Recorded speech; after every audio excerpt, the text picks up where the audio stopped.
Hello everyone. आप सबका आपके यूट्यूब चैनल सिंपल साइकोलॉजी में स्वागत है।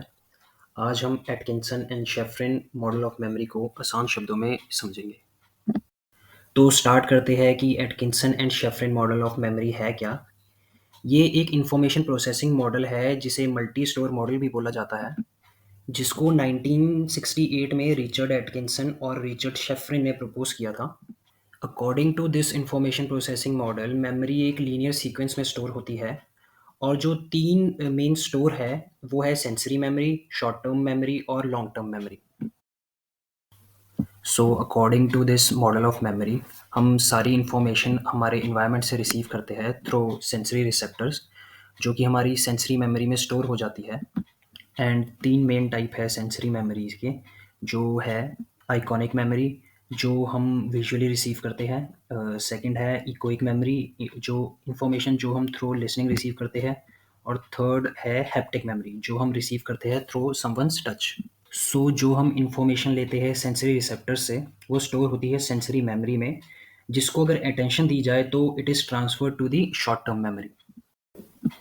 जब हम शॉर्ट टर्म मेमोरी की बात करते हैं तो we talk about the duration और कैपेसिटी, कि for how long and how much information हम स्टोर कर सकते हैं शॉर्ट टर्म मेमोरी में।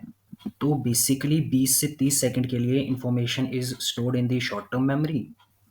Talking about the capacity of short-term memory, तो according to the Miller's law, we can store 7 plus या minus 2 alphabet और numbers in our working memory. हम इसके बारे में इन डिटेल बात करेंगे in our next video about the Miller's law. Coming back to the topic, तो जब हम रिहर्सल करते हैं इंफॉर्मेशन की जो शॉर्ट टर्म मेमोरी में स्टोर्ड है, या हम उस इंफॉर्मेशन को एक मीनिंग दे के समझ लेते हैं, जिसको इलेबोरेटिव रिहर्सल भी कहा जाता है, तो from this process information pass हो जाती है हमारी लॉन्ग टर्म मेमोरी में। Talking about the long term memory में हम अनलिमिटेड इंफॉर्मेशन स्टोर कर सकते हैं, and even for a long duration of time. And information जो स्टोर्ड है लॉन्ग टर्म मेमोरी में, हम उसे रिकॉल कर सकते हैं back to the working memory whenever it's needed.